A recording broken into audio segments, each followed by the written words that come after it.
123, 124। अब 125, 126 और 127 तीन सेक्शन है। 125 तो बड़ा सा सेक्शन है, अपने पास में बढ़िया सेक्शन है, तो आइए पढ़ना अभी से शुरू कर देते हैं इसको। अच्छा सेक्शन है, पहले बहुत छोटा था, अब इन्होंने बहुत सारे आइटम डाल दिए अंदर। 125 investor education and protection fund, जो भी अपन ने पढ़ा उसके बारे में पूरी डिटेल। ऑथोरिटी कौन है जो उसको कंट्रोल करेगी, पैसा इसके पास में कहां से आएगा कहां से जाएगा। आरबीआई तो मेन ऑथोरिटी है, लेकिन इसके खुद के लिए इन्होंने एक कमेटी बना रखी है अलग से, वो भी पढ़ेंगे। तो कहां से पैसा आएगा कहां से जाएगा, अपने को तो खाली एक सोर्स पता है अभी तक, डिविडेंड वाला, और भी बहुत सारे सोर्सेज है जहां से आएगा, एक दो अपन ने पढ़ भी रखे हैं। ठीक है, आइए शुरू करते हैं। Central government shall establish a fund to the call investor education and protection fund. दो पॉइंट इसमें जोरदार है। पैसा क्रेडिट कौन कौन सा होता है इसमें, और उस पैसे का यूटिलाइजेशन कहां होता है। यूटिलाइज भी तो करना है सर, यूटिलाइज तो पता ही है ना, इन्वेस्टर को एजुकेट करने में, उसको प्रोटेक्ट करने में। महान लोगों, ऐसे दो पॉइंट लिखने से काम नहीं चलेगा। वहां नाम से पता लग रहा है ना, उसको एजुकेट कर देंगे, दूसरा उसको प्रोटेक्ट कर देंगे, ये लोग काम हो गए। डिटेल है भाई, पूरी लिस्ट पढ़नी पड़ेगी, ये ध्यान में रखना है अपने को। ठीक है, चलिए देखो क्या बोला है। Amount shall be credited to the fund, एक पूरी लिस्ट है भाई, कौन कौन सा पैसा इसमें आकर के क्रेडिट होता है। कितने कितने पॉइंट दे रखे हैं, ओ बस ये देखो, ये देख रहे हो, एज में भी प्रेस्क्राइब, ये लो ये प्रेस्क्राइब। और इसीलिए रोज कहता हूं कि प्रेस्क्राइब वाले पॉइंट बहुत खतरनाक होते हैं, आगे से आगे जाते जाओगे। ये नए हैं, नए का मतलब पहले स्टार्टिंग 3-4 साल तक थे ही नहीं, 2017-18 से ये पॉइंट और ऐड हो गए, और अब और ऐड होते जा रहे हैं। ठीक है ना, क्योंकि ये देखो यहाँ ऑल अदर सम्स भी लिखा है, ये हर एक में आगे जो भी ऑथोरिटी को ठीक लगे तो ऑथोरिटी और बढ़ा देगी, ये लो 10-15 आइटम और ले लो। चलिए इन आइटम्स के ऊपर बात करते हैं। फर्स्ट पॉइंट पढ़ के बताओ भाई, चलो आप लोगों को ही बताना है, पढ़िए और मीनिंग बताते जाइए। फर्स्ट पॉइंट कहां से आएगा, सेंट्रल गवर्नमेंट प्रोवाइड करेगी ग्रांट। ठीक है, बहुत सिंपल है। Amount given by the central government by way of grant after due appropriation made by the parliament of law. क्योंकि गवर्नमेंट का फंड है, तो पार्लियामेंट के अंदर बकायदा इसके प्रपोजल आता है कि इतना पैसा हम इस फंड में ट्रांसफर करेंगे। तो सबसे पहला पॉइंट आ गया, सेंट्रल गवर्नमेंट की तरफ से आएगी हमारे पास में ग्रांट। ठीक है, सेकेंड नंबर बताओ, डोनेशन आ जाएंगे। कौन कौन देगा, again central government, state government, companies भी देंगी, और एनी अदर कोई बॉडी कॉर्पोरेट वगैरह जो है वो भी इसमें डोनेट भी कर सकता है। बढ़िया चीज, गवर्नमेंट से ग्रांट आ गई।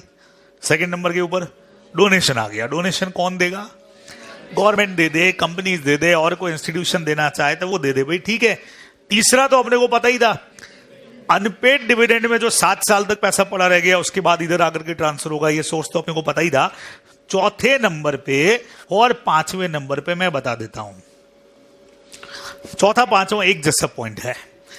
The amount in the general revenue account of the central government which had been transferred to that account under section 205A of the companies act 1956 and the amount lying in the investor education and protection fund under section 205C of the companies act 1956। दोनों का मतलब बताता हूं। एक line का मतलब है, नया कंपनीज एक्ट बन गया, उससे पहले पुराने कंपनीज एक्ट में भी तो investor education and protection fund था, और उसमें एक सिस्टम ये था कि उसमें भी एक टाइम तक पैसा पड़ा रहता है, फिर वो जाकर के सेंट्रल गवर्नमेंट का एक जनरल रेवेन्यू अकाउंट है वहां पे ट्रांसफर होता है। तो उन दोनों में जो पैसा पड़ा था, जैसे ही नया कंपनीज एक्ट आया, नया सेक्शन फॉर्म हुआ 125, इस अकाउंट में आकर के वो पैसा ट्रांसफर हो जाएगा, है ना। मतलब आप सोचो कि 2013 में नया कंपनीज एक्ट आया, ठीक है, इससे पहले पुराने कंपनीज एक्ट के सेक्शन 205 में ऑलरेडी एक फंड बना हुआ था। ठीक है, और सेम उसी तरह से सेंट्रल गवर्नमेंट का जो जनरल रेवेन्यू अकाउंट था वहां पे भी कुछ पैसा पड़ा था। तो जैसे ही नया अकाउंट आया, नया सेक्शन आया, ये सारा पैसा भी इस वाले फंड में, सेक्शन 125 के फंड में आकर के ट्रांसफर हो जाएगा। ये तो कॉमन सी बात है, पता ही है, पुराना जब खत्म करेंगे तो वहां का पैसा नए में ट्रांसफर कर दो, बस यही अपने को करना है। तो ये ओल्ड वाला है। ठीक है, तो पुराने कंपनीज एक्ट में जो investor education and protection fund में जो पैसा इकट्ठा किया था, वो अब इस फंड में आकर के नया फंड बना दिया गवर्नमेंट ने, क्योंकि पुराने पे सेक्शन 205 था, नए वाले पे 125 है, यहां आकर के ट्रांसफर हो जाएगा, ये इन्होंने लिखा है। चलिए नंबर 5 पॉइंट पहले, सबसे पहला गवर्नमेंट से, सेंट्रल गवर्नमेंट से ग्रांट आएगी। सेकंड नंबर डोनेशन आ जाएगा। तीसरे नंबर पे अनपेड डिविडेंड आ जाएगा। चौथे पांचवें में पुराना वाला अमाउंट इधर ट्रांसफर हो गया, खत्म। चलो नंबर नेक्स्ट पे, द इंटरेस्ट और other income receive out of investment made from the fund. मतलब ये जो फंड में पैसा पड़ा रहेगा, इसको गवर्नमेंट अपने जो भी उनके नॉर्म्स हैं उसके हिसाब से क्या करेगी, इन्वेस्टमेंट करेगी, पड़ा थोड़ी रखती है। तो उस पर जो इंटरेस्ट आया वो भी इसमें इकट्ठा होता जाएगा। बात समझ में आई?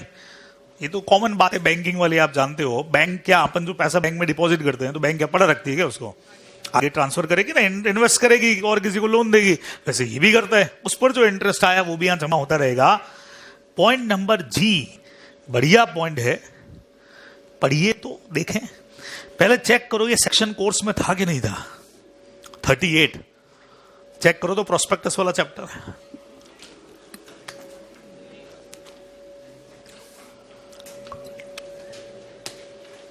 प्रोस्पेक्टस वाले में ये कट वाले सेक्शन में तो नहीं था कहीं, है ना? इम्पर्सोनेशन में कट हो गया ये सेक्शन, इधर से कट किया नहीं इन्होंने, इधर यूं क्यों रखा हुआ है अभी, पर सेक्शन कट हो चुका है। सेक्शन तो मैंने आपको पढ़ा ही नहीं है, ठीक है। तो चलो छोटा सा मीनिंग आपको बता देता हूं। डिसगॉर्जमेंट का मतलब क्या हुआ? कई बार क्या होता है कि कोई आदमी फर्जी तरीके से कंपनी के शेयर्स एक्वायर कर लेता है, फर्जी नाम से, फर्जी किसी तरीके से एक्वायर कर लिए, बाद में पता लगा गवर्नमेंट को, तो गवर्नमेंट क्या करती है कि उससे वो शेयर वापस ले लेती है, उसको सजा देती है। अब वापस लेके गवर्नमेंट क्या करे, उन शेयर्स का बेच दे, बेचे और क्या करे भाई, बायबैक तो करना नहीं है, शेयर तो पड़े ही है, कंपनी ने इश्यू कर रखे हैं और बायबैक तो यूं होता नहीं है, पूरा प्रोसीजर है। तो गवर्नमेंट क्या करती है, उन शेयर्स को वापस बेच देती है। बेचने से जो भी पैसा वैसा रिसीव होगा या उस बंदे से जो भी पेनल्टी का पैसा वैसा लेगा वो भी यहां आकर के जमा हो जाएगा investor education and protection fund में। ये इन्होंने लिखा है, तो देखो लिखा भी है, disgorgement is the legally enforce repayment of, क्या बोला है, मतलब क्या हो गया, गलत तरीके से जो उन्होंने कमाया, ill-gotten gains impose on wrong doers by the court, ठीक है ना। Funds that were receive through illegal और unethical business transaction are disgorge, मतलब एक तरह से उनको गवर्नमेंट सीज कर देती है, रिकवर कर लेती है, छीन लेती है और paid back often the interest and penalties to those affected by the action. तो सेक्शन अलग अपन ने पढ़ा नहीं, तो उस तरीके से जो भी पैसा गवर्नमेंट के पास में आएगा, अच्छा उस बंदे से रिकवर भी करते हैं, उसने अगर कुछ प्रॉफिट कमा रखा है तो गवर्नमेंट उससे भी वापस छीन दिया है, तो वो जो पैसा गवर्नमेंट ने छीना, उससे डिसगॉर्ज किया, वो सब यहां आकर के जमा हो जाएगा इस फंड के अंदर, क्योंकि और कोई उसका इस्तेमाल नहीं है। अल्टीमेटली शेयर्स का पैसा है, चीटिंग करके उस बंदे ने कमाया है, तो इस फंड में आने के बाद से, अभी यूटिलाइजेशन में भी पढ़ाऊंगा, जिस बंदे के साथ चीटिंग किया रहेगा उसको या तो वो पर्सन चुका दे, और नहीं चुका पा रहा है तो गवर्नमेंट इस फंड से पैसा फिर चुकाएगी उसको। ये भी अभी अपन यूटिलाइजेशन पढ़ेंगे, उसके अंदर आ जाएगा। तो अभी शॉर्ट में आप इसको याद रख सकते हो कि भाई अमाउंट रिसीव हुआ डिसगॉर्जमेंट में, ये अपने को ध्यान में रखना चाहिए। मतलब उसे छीना अपन ने पैसा, क्यों छीना, अनफेयर तरीके से उसने शेयर्स एक्वायर किए, पैसा कमाया, ये अपने को ध्यान में रखना है, ठीक है। पॉइंट नंबर HIJKL सब तुमको आते हैं अच्छी तरह से। पॉइंट नंबर H पढ़ो, बढ़िया पॉइंट है, एकदम ईजी है।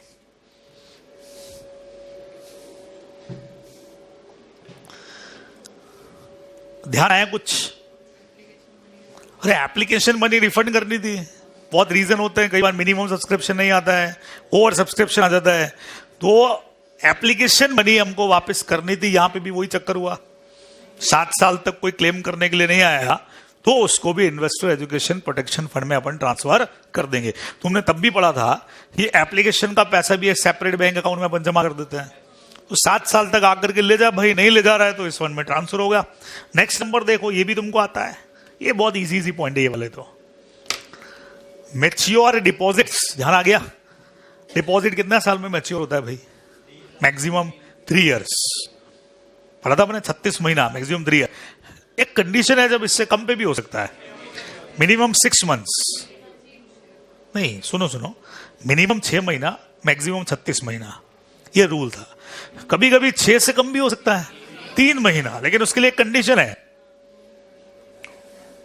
देख रही हो फटाफट नोट्स में से देखिए, 10% ऑफ दी कैपिटल रिजर्व से अगर एक्सीड नहीं करे तो हम ले सकते हैं 3 महीने के लिए भी। चलो, तो 36 महीने पूरे हो गए या मैच्योरिटी जो भी थी वो हो गई, लेकिन उसके बावजूद भी अगर किसी ने क्लेम नहीं किया 7 साल तक पैसा वेट करेंगे, फिर इधर लाके ट्रांसफर करेंगे सब कुछ। एप्लीकेशन का पैसा इधर आएगा, फिर अपना डिपॉजिट का पैसा, वो प्रेफरेंस शेयर वगैरह का भी आना चाहिए। फिर तो वो नहीं क्लेम करेगा तो ठोको इधर, देखो पढ़ो आगे। आगे ना देखो, mature deposits with companies remaining unpaid और अनक्लेम्ड फॉर 7 years। जहां जहां हमको पैसा वापस करना था मैच्योरिटी पे, चाहे फिर वो डिबेंचर्स हो, डिबेंचर्स भी रिडीमेबल होते हैं। कितने साल में रिडीम होते हैं? 20 साल है, बढ़ा सकते हैं क्या? 20 से 30 कर सकते हैं इंफ्रास्ट्रक्चर के लिए। फिर वो 10 साल किसके लिए था? प्रेफरेंस शेयर के लिए है? मुझे नहीं पता, तुम लोग बताओ भाई। एक प्रेफरेंस है और एक डिबेंचर है, कहीं पे 10 ने 20 ने 20 ने 30 ने, क्या है चक्कर, क्या है? बताओ बताओ, चेक करो। प्रेफरेंस का भी बताओ मुझे और डिबेंचर्स का भी बताओ। बोलो, एग्जाम तुमको देना है, मेरे को देना है नहीं, इसलिए तुम ही बताओ। बोलो भाई बोलो।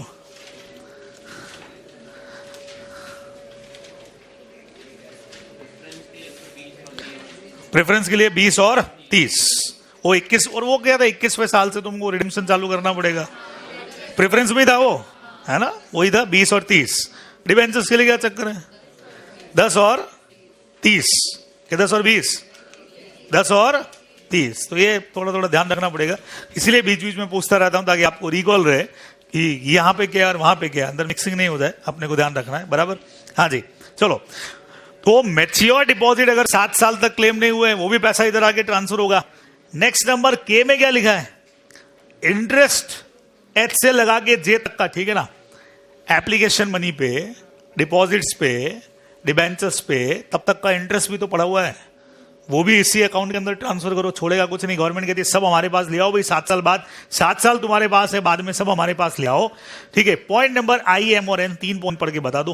पहले ये एम वाला पढ़ लो, उससे ऊपर वाले से मैच करता है। प्रेफरेंस शेयर का भी रिडम्पशन की डेट से 7 साल तक अगर किसी ने क्लेम नहीं किया रहेगा, वो पैसा भी इधर आकर के जमा हो जाएगा, ये अपने को ध्यान में रखना चाहिए प्रेफरेंस शेयर्स पे भी। चलिए फिर अब ये सेल प्रोसीड्स क्या बोला है?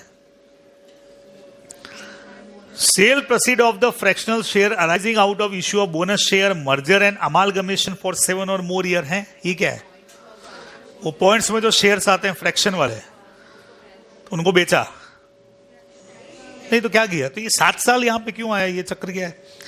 Cell proceed of fractional share arising out of issuance of bonus share, merger और अमालगमेशन, ठीक है ना। कोई लेना है ही नहीं। अमालगमेशन के टाइम पे भी तो अपन शेयर इशू करते हैं, बोलो पढ़ा होगा ना तुम लोगों ने। परचेस कंसिडरेशन के अंदर जो डिफरेंस का होता है शेयर देते हैं, या बोनस शेयर में या कन्वर्जन के टाइम पे भी फ्रैक्शनल अमाउंट का शेयर इशू होता है। तो ये शेयर, या सिंपल चलो बोनस शेयर इशू किए, अब बोनस शेयर इशू कर दिए, सामने वाले ने अप्लाई कर दिया, हम बोनस शेयर दे रहे हैं, डिक्लेयर कर चुके हैं, उनको लेने के लिए नहीं आ रहा है, तो क्या करेंगे फिर? 7 साल बाद इस अकाउंट के अंदर वो अमाउंट जो है वो ट्रांसफर हो जाएगा। ये अपने को ध्यान में रखना चाहिए। फ्रैक्शनल शेयर मेनली वहां काम आते हैं जब आप शेयर्स को स्टॉक में कन्वर्ट करते हो और स्टॉक को वापस शेयर्स में कन्वर्ट करते हो। पढ़ा हुआ है अकाउंट्स के अंदर ये, है ना। उसमें कई बार अमाउंट का डिफरेंस होता है कि शेयर को स्टॉक में क्यों कन्वर्ट किया जाता है, उससे पूरा एक अमाउंट फाइनलाइज हो जाता है। पहले मैं बोल रहा था कि मेरे पास 100 शेयर हैं एट द रेट ऑफ 10, फिर मैं सीधा बोल सकता हूं कि मेरे पास 1000 रुपए का है, 10,000 रुपए का स्टॉक है, तो मैं उसको किसी भी अमाउंट में बेच सकता हूं। आज मुझे 595 रुपए के शेयर बेचने हैं, 595, तो 10 रुपए का शेयर होगा तो कैसे बेचूंगा? 59.5 शेयर बेचूंगा क्या? तो अगर स्टॉक में कन्वर्ट कर देते हैं तो अपन किसी भी अमाउंट में बेच सकते हैं, है ना। और फिर जब वापस उसको शेयर्स में कन्वर्ट करोगे तो फ्रैक्शन आएगा बीच का डिफरेंस, बराबर।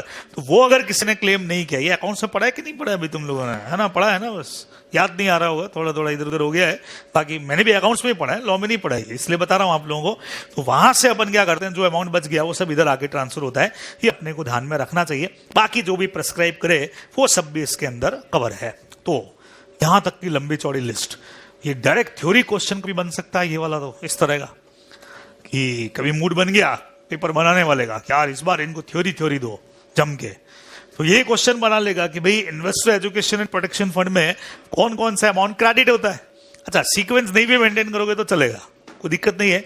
ट्राई ये करना, फिर वहां ये ABCD मत लगाना, ये सारे तो क्लॉजेज हैं, कंटिन्यू क्लॉजेज हैं, वहां फिर 1 2 3 4 5 6 ऐसे लिखना, ताकि ऊपर नीचे भी हुआ तो, नहीं तो ABCD लिखा ना तो हो सकता है कॉपी चेकर को लगेगा यार तुमने क्लॉज लिखे हैं, फिर ऊपर नीचे हो गया तो मारे जाए अपन अननेसेसरी में भाई, है ना, कोई लॉ लवर चेक कर ले तो ऐसा हो सकता है, बाकी तो कोई दिक्कत नहीं है। तो यहां तक के अमाउंट्स कितने भाई? नंबर 1 पे थोड़ा सा रिवाइज करो तो बस इतना करेंगे आज। नंबर 1 पे